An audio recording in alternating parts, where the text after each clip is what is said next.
Hi guys, magandang araw po sa ating lahat at may dumating po na parcel at ito yan, isang buong na malaki yan at buksan na po natin.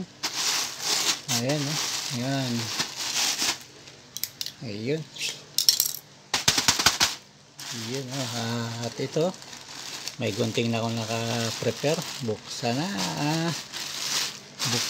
to. Yun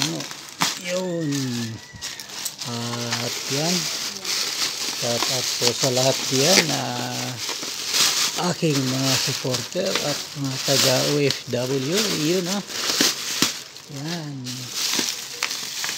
at yun ano kaya ang laman nito? Bakit may ganito pala na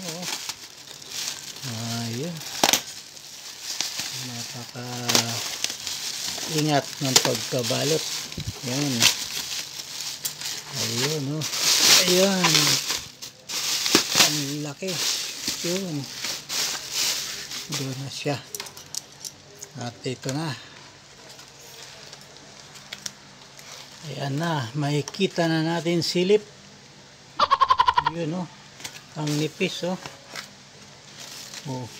manipis lang siya ayan yun at ito bubuksan na natin yung tagiliran. Iyan ayan yun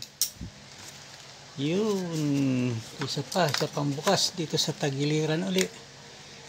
Ayan, malapit na yun at ito na yun ayun at ang laman pala ay yun dumikit. Ayan, hugutin na natin hugot na siya. Yun at pwede na tayo magluto dito ng mga fried. Yan yun, pwede na tayo magluto ng egg at saka mga pamprito. Ayun, pwede tayong gumawa ng sisig. Yan yan yun at ito pala ay wala lang, may kaunting oil lang siguro ilalagay dito. Ayan parang sangyup na ito ay ilalagay lang sa kalan yun at sa or gas stove yun.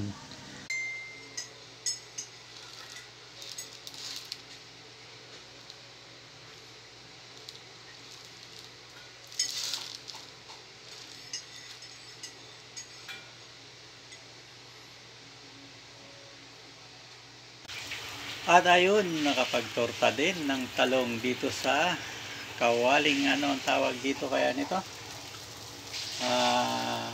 non-stick na kawali. Ayan, at pwede rin yan magsisig yun at pwede rin magsangyup. Yan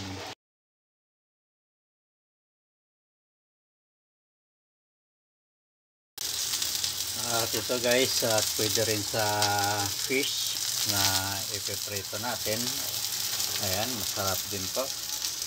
Ayun, at ang tawag dito ay yun na sinabi ko sa grills non-stick yun. Ayun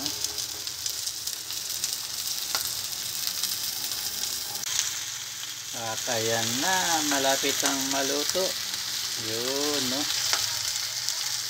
yan, simpleng lang yan pagluto. Yan,